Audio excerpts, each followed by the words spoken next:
Wanawake Live 2015 imedhaminiwa na QFL Magodoro Dodoma.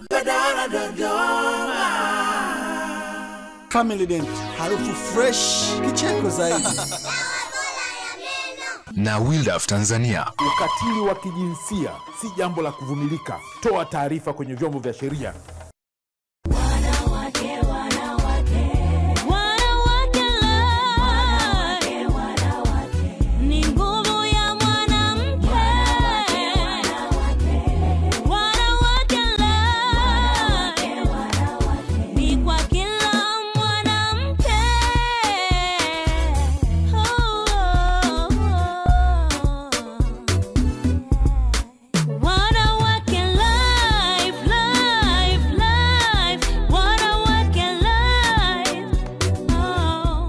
Nikualike sana katika kipindi cha Wanawake Live. Kama kawaida tuko hapa kwa ajili ya kuendelea kusisitiza na kuhamasisha maendeleo ya mwanamke wa Tanzania pamoja na watoto.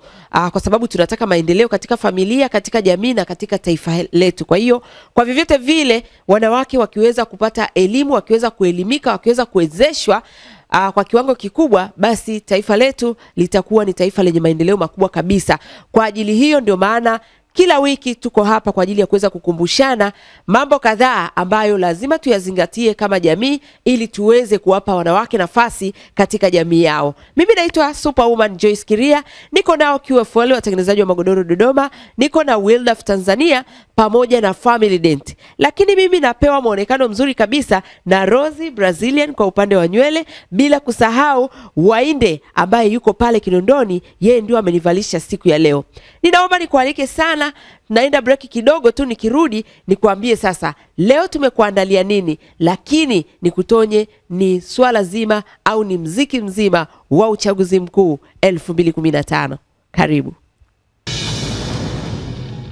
Sasa tunaendelea na kipindi cha Wanawake Live. Nimekuambia leo hatuko mbali na uchaguzi mkuu ambao kwa kweli joto limepanda kweli kweli. Sasa na sisi kama wanawake wa Tanzania tuko mstari wa mbele kuhakikisha kwamba sauti zetu zinasikika, na kwa ajili hiyo basi hivi karibuni ilani ya uchaguzi ya mtandao wa wanawake na katiba na uchaguzi 2015 imeweza kuzinduliwa na imeweza kukabidhiwa kwa baadhi ya wagombea hususan wanawake. Kwa hiyo ilani yenyewe ndio hii hapa, na hii ndio ambayo tutaiangazia kwa jinsi ambavyo waliweza kuwakutanisha wanawake mbalimbali wa vyama tofauti tofauti kwa ajili ya kuweza kuhamasisha kuhusiana na ilani hii, na kule waendako, endapo watafanikiwa, basi wahakikishe masuala watakayoyasukuma ni masuala ya wanawake. Tusogee pale Karimje. Tulianza na burudani ambayo ilikuwa inatukumbusha jamani, mwisho wa siku huu ni uchaguzi, Tanzania yetu ina amani na tunatakiwa kulinda amani yetu bila kujali, no matter what. Tujue tu hiki ni kinyang'anyiro, kuna watakao shinda na watakao shindwa. Tujiandae ili tusipoteze amani yetu. Karibuni sana. Tanzania yetu ndio nchi ya kusifiwa, popote ulimwenguni watu wote watambua. Tanzania yetu ndio nchi ya furaha. Tulikuwa tunasema madai makubwa ya mwanamke ni kuhakikisha kwamba tunaleta usawa wa jinsia katika nafasi za uongozi. Tuko pamoja? Na tunasema nafasi hizi za usawa wa jinsia zitoke kuanzia ngazi ya chini na sio kwenye ngazi za juu tu. Kwa hiyo tulikuwa tunapenda kuwapongeza wale wote ambao wamejitoa mhanga wakagombea nafasi mbalimbali kuanzia ngazi za udiwani, ngazi za ubunge na mpaka dada yetu Samia Suluhu Hassan katika ngazi ya juu. Naomba tumpongeze. Sasa alikuwa anasema rafiki wa mwanamke ni rafiki. Wanawake ni jeshi kubwa. Jamani, sisi wanawake tuko wengi sana kuliko wanaume. Hatuna sababu ni kwa nini sisi tushindwe tupate nafasi chache, wanaume wapate nyingi. Kwa sababu gani? Tupigiane kura. Nafasi yako wewe kama mwanamke ni nafasi, una mchango mkubwa sana na kura yako ina thamani. Nataka kukuambia kwamba wewe mwanamke mwenzangu unanitazama sasa hivi, kura yako ndio itaamua hatma ya madai ya wanawake. Wanawake wengi tumekuwa na kilio, tunasema kwamba hatupati fursa za kumiliki mali. Katika mchakato tulikuwa tumeuanza, umefika mahali umesimama, lakini nawaomba viongozi mtakaokuja, endelezeni kupitisha ile katiba iliyopendekezwa. Ina maudhui mengi na imesheheni madai mengi na haki mbalimbali za mwanamke. Ninawaomba sana mtakaopata nafasi, tafadhalini sana, hebu ipitisheni. Hata kama kutakuwa na umuhimu wa kufanya marekebisho, sio mengi, lakini haki za mwanamke zimeainishwa vizuri katika katiba inayopendekezwa. Madai ya mwanamke ambayo yako katika ile katiba inayopendekezwa, mwanamke amepewa haki sawa na fursa sawa ya kumiliki mali sawa na mwanamume.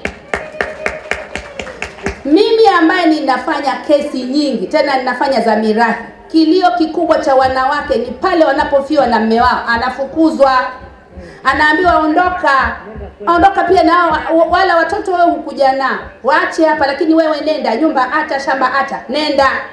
Kweli si kweli? Katiba inayopendekezwa inapendekeza hivyo kwamba fursa sawa, na inapendekeza kutokomeza na kukomesha mila potofu. Mko hapo? Mila potofu kwamba mtoto wa kike haruhusiwi kurithi, si mnazijua? Hasa mali isiyohamishika, si zipo? Sasa tunasema kwamba basi nyie viongozi ambao mnagombea nafasi za juu, hakikisheni hayo ndio madai yetu muhimu, kuhakikisha kwamba mwanamke anapewa fursa sawa za kumiliki mali, kuitumia na kuiuza. Watoto wa Tanzania wameomba kutokomeza ndoa za utotoni na kubadilisha sheria ya ndoa ya mwaka 1971. Sheria hii inafanywa kazi. Nashukuru Mheshimiwa Naibu Waziri wa Ardhi yuko hapa, lakini mwanasheria na wanasheria wengi tu wako hapa. Basi waangalie, watoto wameomba hilo wazo. Jamani, tusaidieni kubadilisha sheria ya ndoa ya mwaka 1971 ili watoto wasiozeshwe wakiwa wadogo. Sababu sheria hii kuna mahali inamruhusu mtoto wa kike kutokana na umri wake miaka 15 wanasema amefikia kuolewa. Kwa hilo ni pendekezo la watoto ili waweze kuwa na maendeleo yao, basi sheria hii iangaliwe. Kuna swala la ulinzi wa watoto wenye ulemavu, wamelizungumza sana, hasa wenye ulemavu wa ngozi. Wanasema juhudi zetu zinatakiwa pale, jamani, tuzungumzieni watoto hao. Vifo mbalimbali vinatokea. Serikali jamani iangalie hili. Basi linaletwa kwa wapiga kura wanapokuwa kwenye mazungumzo ya kampeni. Jamani, liangalieni swala la watoto wenye ulemavu wa ngozi. Angalieni haki za watoto hawa ziende sawa na watoto wengine. Swala la tatu waliolitoa watoto hawa, wameomba kutokomeza adhabu kali kwa watoto wa majumbani na shuleni. Wazazi tuna adhabu kali. Siku hizi tunasikia hata mama kaibua tu shilingi 500 na mtoto unamfinya, unamchoma moto. Kwa hiyo wameomba sana adhabu hizi ziangaliwe kwa majumbani na kwa mashuleni. Walimu tusiwape watoto adhabu kali.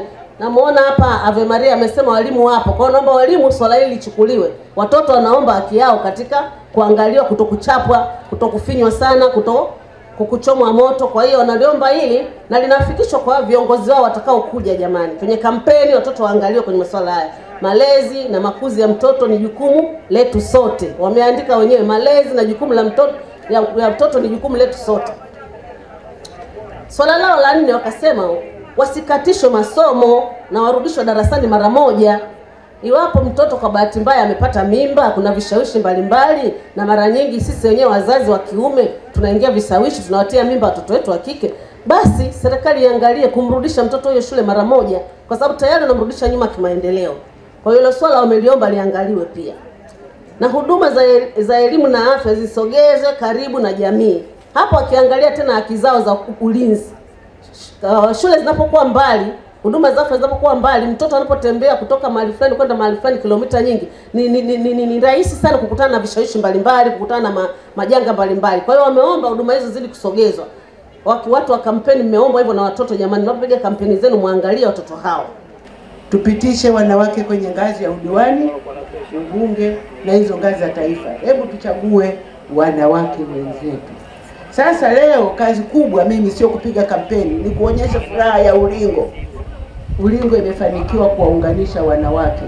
Huko zamani tungesimama kila mtu na chama chake. Chagua chama changu, mimi nasema wachague wanawake. Chama changu wanawake. Tuchaguane wanawake. Leo naona wenzetu wa mtandao wa wanawake katiba na uchaguzi wametuletea jambo lingine zuri, na hii ingekuwa ajenda yetu ya uchaguzi, kuna msemo mwingine, pamoja na kwamba rafiki wa mwanamke ni mwanamke, lakini wanasema ajenda ya mwanamke sisi tuitikie turufu ya ushindi. Bila ajenda ya mwanamke hakuna kushinda, mtu hapiti mtu hapa. Kama hawatatuahidi wanatupa nini? Tunashirikije katika hizo serikali zinazokuja sisi wanawake? Jamani, wanawake ni jeshi kubwa. Turufu ya ushindi iko mikononi mwetu. Lakini nishukuru sana, Ulingo umetulea wengi mno, mimi nikiwa mmoja wapo. Mnaoona hapa ni walimu wangu, dada Eda, dada Ruthi, mama Ana, ni walimu wangu wa muda mrefu sana, toka nikiwa msichana mpaka leo naitwa bibi. Nawashukuru sana na nawapongeza kwa juhudi zenu. Lakini niwapongeze kwa kutukusanya pamoja wagombea wa vyama vyote. Hii ni ishara kwamba wanawake sasa tunaelekea kunakotakiwa. Lakini mkusanyiko wetu hapa utatupa pia kutengeneza mtandao. Mimi nikiteremka hapa nitaongea na wengi wa vyama tofauti, tutapeana contacts, kwa vyovyote vile anayekwama mbele ya safari atamcontact mwenziwe, na kama wanawake tutakwenda mbele kwa pamoja. Niwashukuru sana. Lakini jengine, nianze sasa kuangalia dondoo zile ambazo watu wa mada wetu hapa walikuwa wanatupa. Na nianze pale kwa watoto. Niseme salamu za watoto tumezipokea, na kutokana na salamu zile za watoto, sisi chama chetu tukaweka ndani ya ilani ya uchaguzi mambo kadhaa ambayo yanawahusu watoto. Lakini pia niseme kwamba mambo ya watoto ni mengi.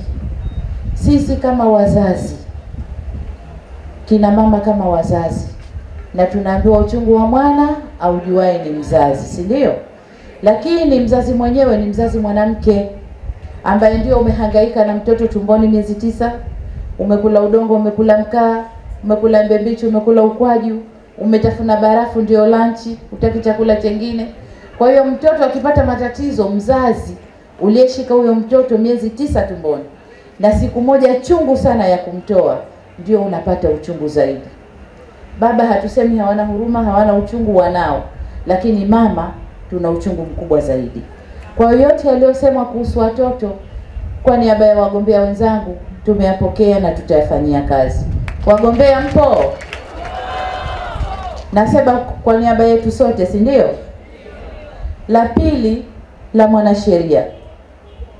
Mwanasheria ametueleza mengi kwamba wanawake sasa tubadilike, na dada Lili hapa amesema mabadiliko yanayozungumzwa yataletwa na wanawake. Wanawake tunaweza, wanawake tunaweza, kwa sababu kwanza ni waaminifu, ni woga. Woga nao ni akili, lakini wenzetu wanaume wanachukulia woga kama wewe unaogopa kama mwanamke, lakini woga ni akili na woga ni uongofu. Tuna woga wa mambo. Kwa ukipewa jambo unahakikisha unalifanya vile linavyotakiwa, huliripui. Kwa nataka niwatie moyo wagombea wenzangu, tunaweza. Twendeni tukapambane kwenye mchakato huu wa kampeni, lakini Mungu atatuwezesha tuweze, na tunapoweza basi wanawake wote tufanye kazi kama kitu kimoja. Mwandale, umekuwa umri wako unatosha. Kama tulivyokuwa tumefanya kikao jana usiku, ni kwamba tunapohangaika katika maisha tunataka tuondokane na aibu. Sijui unanielewa vizuri. Aibu ya kwanza ni kwamba tutakaa kwenye hii nyumba ya nyasi mpaka lini? Shangaa. Kama nilivyozungumza na wewe jana usiku, kwa sababu unasoma ili upate nini? Upate fedha. Baba, sitaki kuolewa, nataka kusoma. Mama yangu, nitakuchapa ukimbilia ulingo huko. Nitakutandika, mimi siogopi ujue. Lakini mume wangu, mwache mtoto asome. Mama, dunia inaisha. dunia imekwisha. Kwa hiyo umekaa umeshauriana na mtoto wako, mnitie aibu hapa, si ndio? Umenizaa nimekuzaa wewe. Toka lini mwanamke akanyanyua mdomo usome ili uwe nani wewe? Usome ili iweje? Uje kufanya nini hapa? Ushaona mwanamke anaongoza wewe? Uje kuwa kiongozi, ushaona mwanamke anaongea? Mwanamke chake kigeregere. Ndio, sawa baba, sawa. Unatakiwa upige tu kigeregere, muongoze nani wewe? Wewe unaweza kusimama mbele ya watu ukajenga hoja wewe? Wazee wangu. Ndio baba. Naomba niachieni. Nitafanya nao mazungumzo alafu mtakuja. Nashukuru sana. Asante sana. Haya, asante sana. Haya, hamna shida. Sikilizeni. Kuweni na akili. Mfikie wakati mwe mnatafakari hii biashara pumbavu wewe. Ni mashindano kujiongeza kidogo, sikujiongeza kidogo tu hapo. Mama Ndale. Unajua ninakupenda mke wangu. Kwa hiyo hebu zungumza na mtoto huyu, tuchukue. Mimi nahangaika kila siku, aibu naonekana mchawi hapa kijijini jamani. Mwandale. Utaanza kidogo utazoea tu. Sawa mama? Sawa. Naomba kutafakari Hebu jadilianeni hapa vizuri kidogo. Mimi nakuja. Sawa mama? Wow mama huyo. Jadilianeni kidogo sawa. Kimbie kwa shangazi. Sitaki kutolewa mama, nataka kusoma. Nenda kwa napata mume wangu mwenyewe.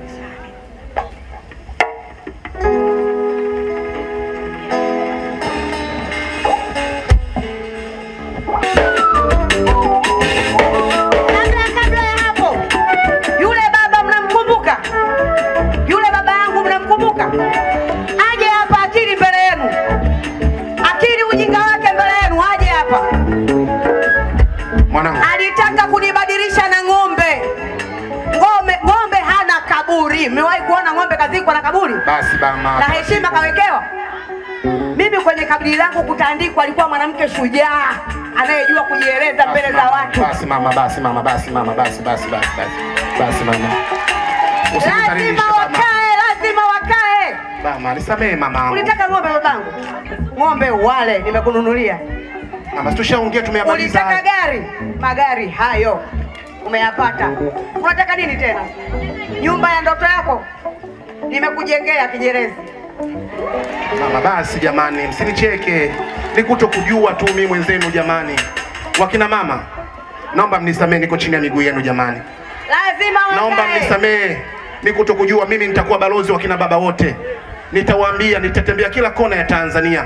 Niwaambie kweli mwanamke anahitaji kuwezeshwa, anaweza yeye mwenyewe. Kabisa. Wewe mwanangu ndio umekuwa hivi? Niko hivi. Mwanangu wewe.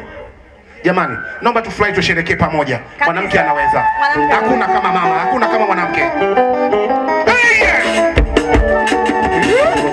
Tumkomboe mwanamke. Twende kati. Tumkomboe mwanamke. Tumkomboe taifa. Tumkomboe mwanamke.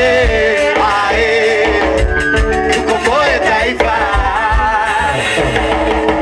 Kwani ni yeye mama. Ni yeye. Kwani ni yeye mama. Kwani ni yeye mama. Ni yeye. Kwani ni yeye mama.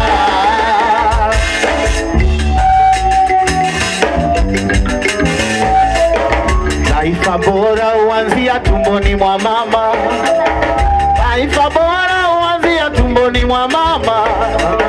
Penye utabiri pasipo tabiri ni bure. Penye utajiri pasipo tabiri ni bure. Mashujaa wote duniani walitoka tumboni kwa mama.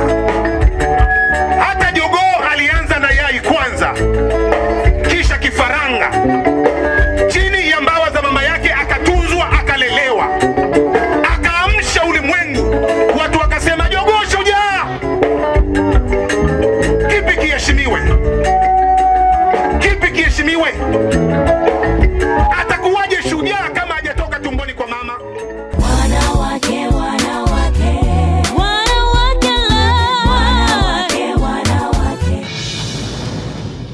Karibu sana, tuendelee na kipindi chetu cha Wanawake Live.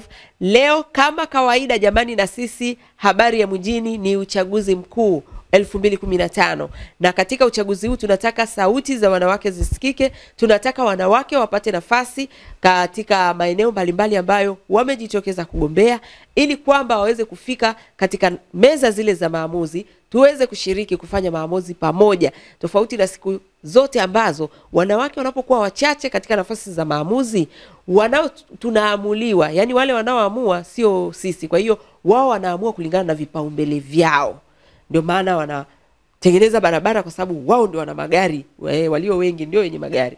Wanataka magari yao yasiharibike. Barabara ndio kipaumbele. Lakini tukiwa pale wakina mama tutasema wodi za uzazi ndio tunataka kipaumbele.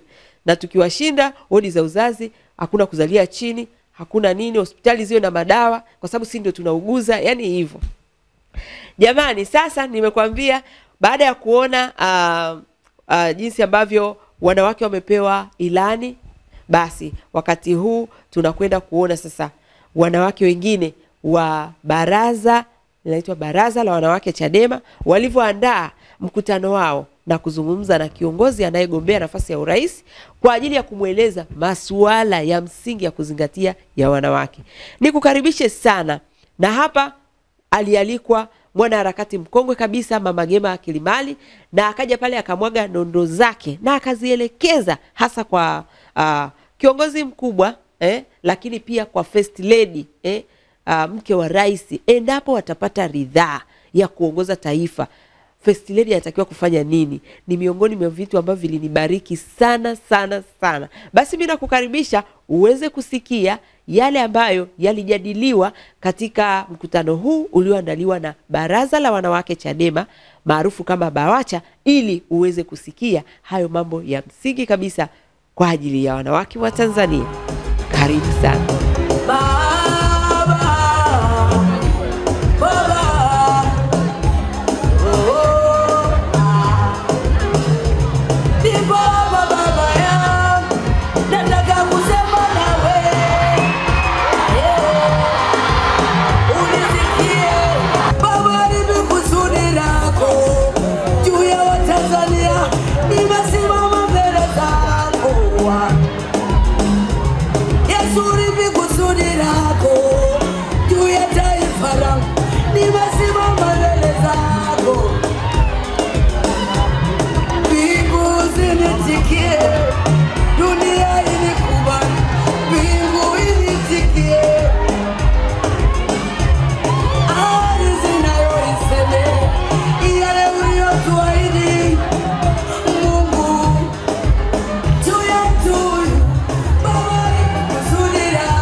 Serikali itakayoingia madarakani ibebe kwa kila hali na ikasirike kwa mama kutukanwa.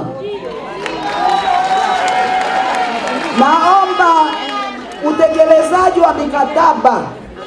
Tumesaini mikataba mingi, serikali imesaini mikataba mingi, iko wapi utekelezaji wake? Tunaomba itekelezwe juu ya haki za wanawake, usawa katika nafasi za uongozi. Sisi tumesema hivi, tunakataa mambo ya kupewa. Sisi ndio viongozi, katika familia tunaongoza, katika nchi tunaongoza. Kwa nini tungoje kwenye kupewa? Ninaomba nafasi hizo za uongozi zigawanywe sawa, haki ya mwanamke iwe sawa kwa mama. Nafikiri mama unayabeba ndio agenda ambayo unaipeleka huko. Haki za watoto na hasa watoto wa kike. Tumeona jinsi ambavyo watoto wa kike wananyimwa fursa. Tunasema tuna mifano tuliopewa ya shule za kata. Unapomweka mtoto kwenye shule za kata, bado ameandamwa na ile mifumo ile gandamizi ya kijamii. Kwa hiyo tunataka kumtoa huyu msichana. Tunaomba sana shule za bweni zirudi. Na kwa maana hiyo ninataka kusema hivi, elimu nchini ifumuliwe kabisa, ifumuliwe, ianze upya, kwa sababu imepotoshwa na imeshaondoka. Ifumuliwe. Dadangu Nyema, nimekusikia.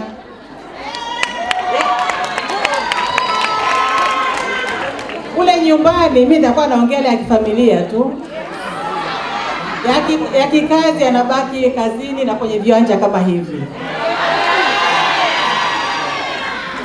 Changamoto zilizopo chache pamoja na ambazo zimeshazungumzwa ni kama ugumu wa maisha pamoja na ukosefu wa ajira. Na hizi zimefanya mabinti wengi kukosa nafasi ya masomo na kuingia kwenye ndoa za utotoni.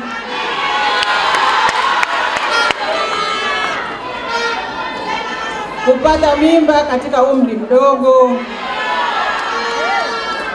Na wengine kugeukia biashara ya kuuza miili yao na kujidhalilisha.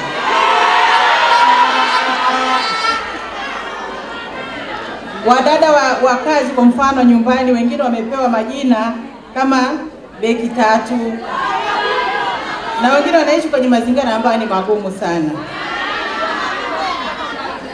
Haya yote tukumbuke kwamba yanatokea katika taifa ambalo limejengwa katika misingi ya kuheshimu utu.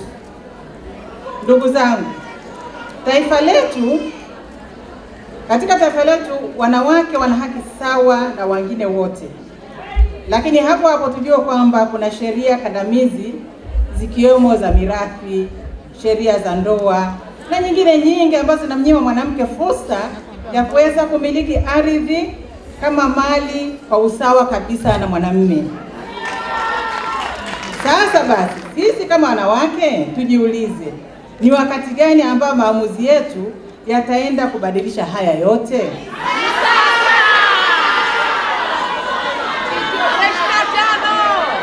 Hapa ndani na umati wa nje unatuma ujumbe kwamba tulimaliza kwa vijana,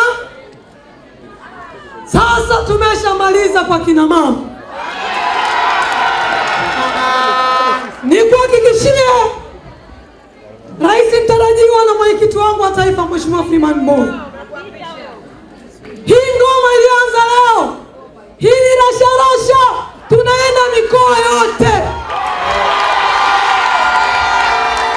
Ila kikubwa, wanawake tumekuwa tunadanganywa sana. Wanawake kwa miaka 54 kila kiongozi anakuja na habari yake pamoja na mambo mengine. Ilani yetu ya uchaguzi itainisha kwa vitendo tunataka kuwafanyia nini wanawake wa Tanzania. Kama mwenyekiti wa BAWACHA sasa, nitafadhaika sana itakapofika uchaguzi wa 2020 tutakuwa hatujapiga hatua yoyote kwenye kero na shida na maswahibu ya wanawake.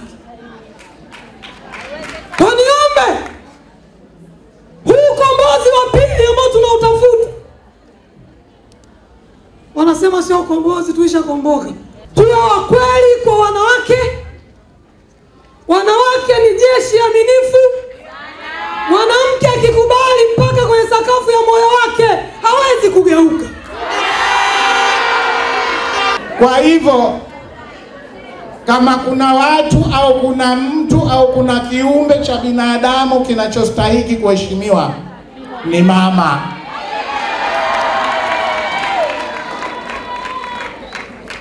Nikizungumza hivyo, huwa mara nyingi nikizungumza na kina mama namkumbuka mamangu mzazi. Ameshafariki muda mrefu nikiwa jela, lakini napata fahari na faraja kwamba kanilea vizuri. Leo nina fahari ya kuitwa Babduni mbele ya jamii. Sasa sote sisi tulioko hapa na tunaoitwa maraisi, pamoja na jeuri za kutuita wapumbavu, sote sisi tunastahiki kumheshimu mama. Lakini mama Tanzania kwa miaka 50 iliyopita hajaheshimiwa. Sisi, mimi na mwenzangu Mheshimiwa Lowassa, Mungu akitujalia, tutakumbuka kwamba mtu wa kwanza kuheshimiwa ni mama. Naomba nikupeni ahadi ya mimi na mwenzangu Mheshimiwa Lowassa. Ninapoyasema ya kina mama, na yasema kwa uchungu na kuamini kwamba nyinyi ni nambari 1.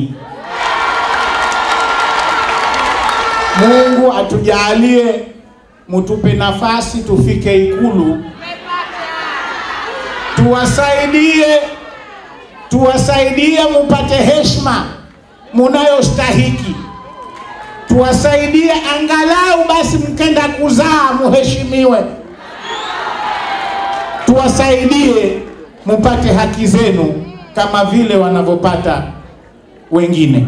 Sikusudii kutoa hotuba, na kusudia kuwapeni kazi. Hotuba, sitoi hotuba kwa sababu mambo mliyosema yako kwenye ilani yanafanywa kazi. Halafu mimi ni mwalimu. Ukiweka vitu vingi sana kwa mwanafunzi anasahau. Kwa hiyo nimechagua jambo moja, kuwapeni kazi. Mnisikilize vizuri. Nimekuwa mbunge kwa miaka mingi kidogo, zaidi ya 30. Katika watu waaminifu katika kura, faithful voters, ni wanawake. Mwanamke akikwambia anakupa kura, anakupa kura.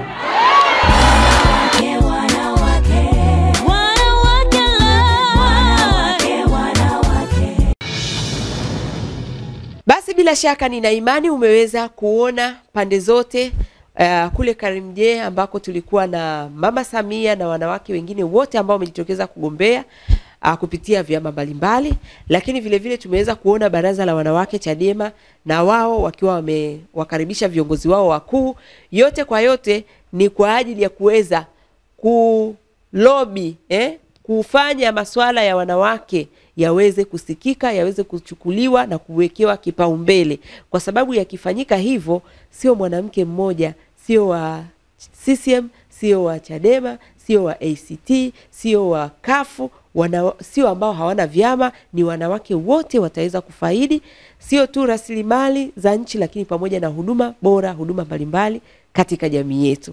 Na hao ndio waanga wakubwa wa umaskini. Unaposema taifa letu ni maskini, basi ujue maskini wa kutupa kabisa ni wanawake walio wengi. Kwa hiyo nina imani umeweza kupata chochote pale, lakini zaidi ya hapo ni kuombe uitafute hii ilani ya uchaguzi ya mtandao wa wanawake na katiba na uchaguzi, kwa sababu haya ndio masuala ya msingi kabisa ya wanawake. Utakuwa umewatendea wanawake haki sana endapo utatafuta ilani yetu. Basi nakushukuru sana sana kwa kipengele hicho na kuweza kupata update kwa upande wa wanawake ni nini kinachoendelea, lakini zaidi sana tunaendelea kuwatakia kila laheri huko kwenye majukwaa, na wao waendelee kumwaga sera zao ambazo nyingi ndio hizi masuala yetu ya wanawake, ili wananchi waweze kusikia sera na waweze kuwachagua. Baada ya kusema hayo, basi ni wakati mwingine tena tutamkaribisha for plan hapa ambaye yeye tuko naye, na katika upande wetu wa segment yetu ya afya, kikubwa ni kuendelea kukumbushana masuala mbalimbali ambayo yanaweza yakawa ni tatizo na changamoto kwako, lakini huenda hujajua. Kwa hiyo tunapewa support kubwa kabisa na 4Plan Clinic ambayo inaongozwa na JJ Mwaka au Dr. Mwaka.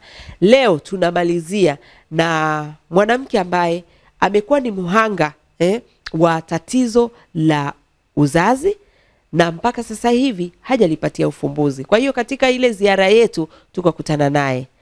Lengo letu la kumweka hapa ni nini? Ni ili kwanza kumsihi Dr. JJ Mwaka aweze kumsaidia kama ambavyo ameweza kuwasaidia watu wengine. Hebu tumsikie, na baada ya hapo nina imani 4Plan Clinic wataweza kukutana naye na kumsaidia. Karibu.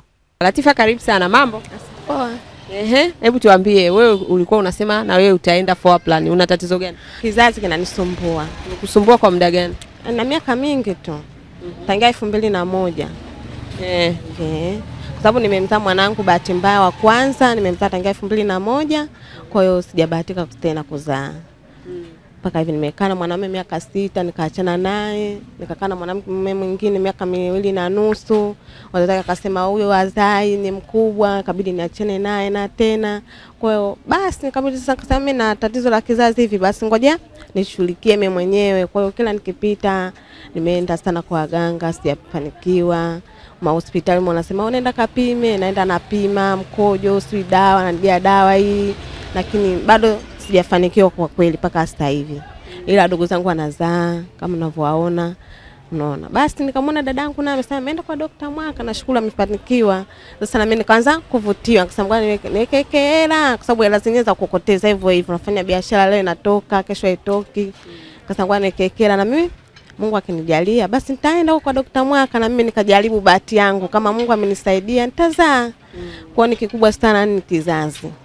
Kizazi ndio tatizo. Yaani kizazi ndio tatizo sana sana sana, kwa sababu unaweza ukaa na mtu mkakorofishana, kabidi akaenda kwa mwingine akazaa. Kwa hiyo yangu inaniuma.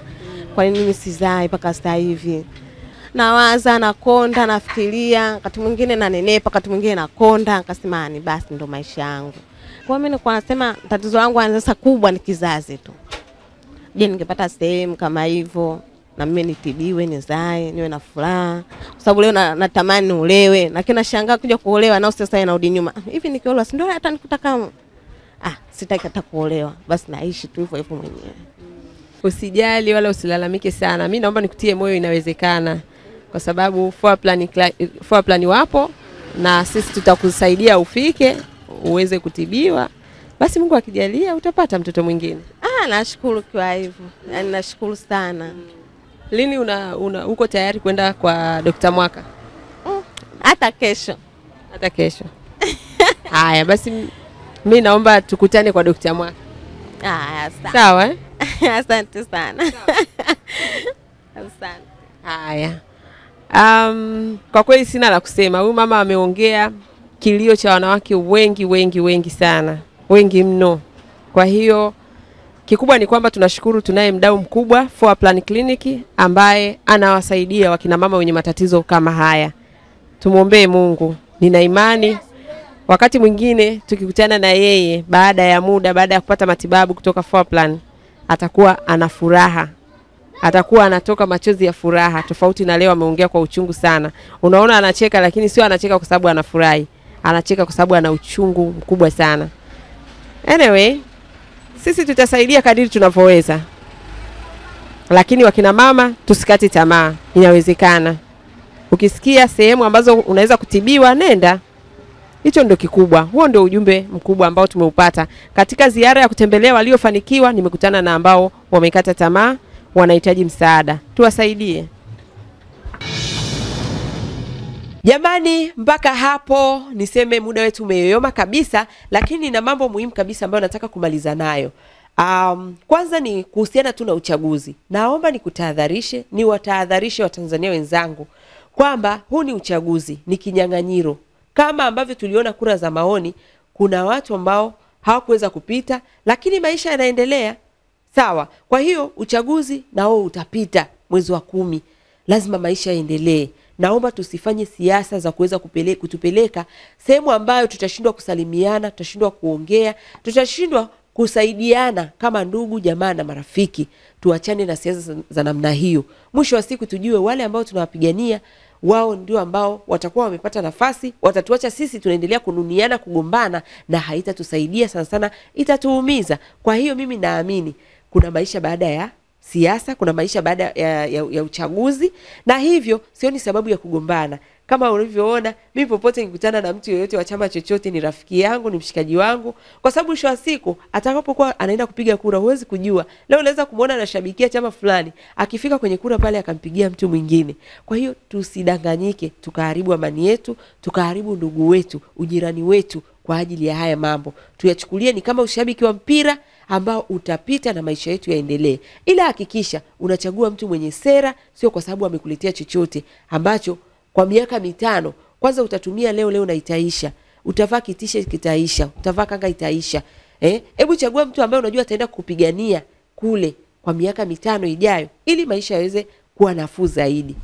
Hilo ni moja kubwa. Lakini jambo la pili, wanawake wenzangu, nimekuwa nikiwasisitiza, jamani, haya maisha ni kusaidiana. Maisha ya sasa hivi, wengi tunalalamika waume zetu wametukimbia, wengi tunalalamika tumepigwa, ukatili wa kijinsia, lakini ikasema wengi ukiwauliza unakuja kugundua kwamba ni hali ya kimaisha, hali ya kiuchumi imekuwa mbaya ndani ya nyumba. Alafu sisi kama wanawake walio wengi tunakuwa tegemezi, tunakuwa mizigo sana. Lazima tusome alama za nyakati. Kwamba sasa hivi pamoja kwamba mume wangu ndio najua alipaswa kunihudumia, lakini hali ya maisha ni ngumu. Kwa nini na mimi sijitokeze nikamsaidia? Basi hayo ni mambo ambayo nimekuwa nikiongea kwa muda mrefu sana.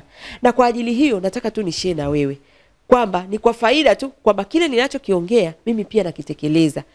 Mume wangu ni mwanasiasa, nimeongea siku nyingi, na hiyo sio siri. Na kuna wakati alipata matatizo, sikulia ndani na watoto, nilitoka nikaenda kuandamana barabarani. Sio sifa, ila nakwambia unapopata matatizo usilie, sio suluhisho, tafuta suluhisho.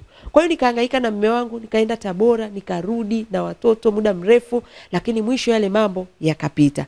Sasa hivi ameamua kugombea ubunge. Mimi kama mke wake nimeangalia nimsaidie nini. Naona nalalamika, hana hela kufanya kampeni, yeye anagombea kupitia upinzani. Ni mwana Chadema huko jimbo la Mwanga. Sasa hana hela ya kufanya kampeni, mara anatakiwa kuzunguka jimbo, mara afanyeje? Sasa mimi mama nakaaje? Nasubiri ubunge uje ndani? Hapana. Jamani, tusipende kusubiria. Sio tu ubunge, hata wewe mume wako anafanya biashara. Wewe unasubiri tu alete pesa, ujui zinatoka wapi. Matokeo yake siku ya siku baba hayupo, ujui uanzie wapi. Kwa hiyo mimi nikasema jamani, hebu na mimi nitoke. Basi mtoto wa kike, nimetoka nazunguka barabarani. Najua wadau mnanijua. Mmeona kazi ninayoifanya miaka 5 hapa ya kuhangaika na wakina mama. Nimejitoa maisha yangu, nimeriski, mnajua nina makesi na nini. Kwa hiyo nikija kukuomba mchango umchangie shemeji yako, huwezi kuacha. Ni kweli, nashukuru sana mmenichangia. Nimeenda huko kuzunguka, nimejitoa akili, nimejitoa fahamu. Watu washangaa, huyu dada ni yule wa Wanawake Live. Naambia ndio mimi, tafanyaje? Ni mama, ni mke. Inabidi nimsaidie mume wangu.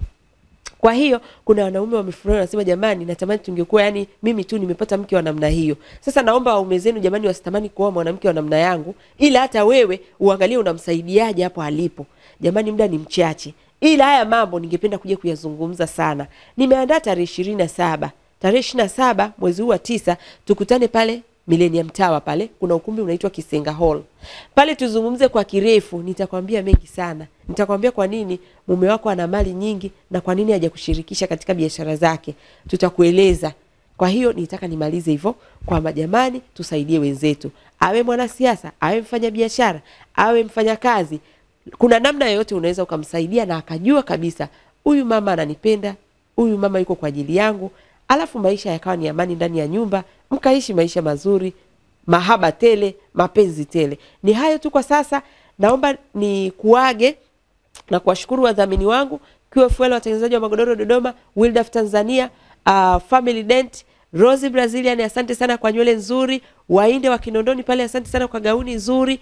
Haya, tukutane wiki ijayo, lakini save hiyo tarehe, iweke vizuri, tarehe 27 mwezi huu wa 9 tutakutana pale Kisenga Hall, tuongee vizuri nini maana ya mahaba na mapenzi. Sawa? Ili tupunguze ukatili ndani ya nyumba, tupunguze wanawake kunyanyasika ndani ya nyumba, tuongeze mahaba ndani ya nyumba, tuongeze mapenzi ndani ya nyumba. Habari ndio hiyo. Tukutane wiki ijayo hapa hapa ndani ya East Africa TV.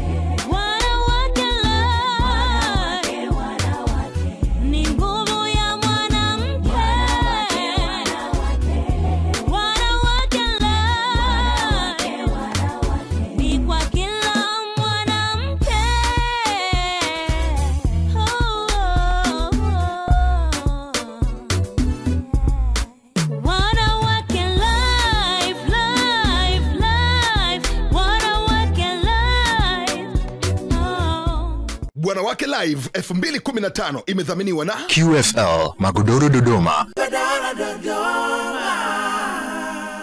Family Dent, harufu fresh, kicheko zaidi. na Wildaf Tanzania. Ukatili wa kijinsia si jambo la kuvumilika. Toa taarifa kwenye vyombo vya sheria.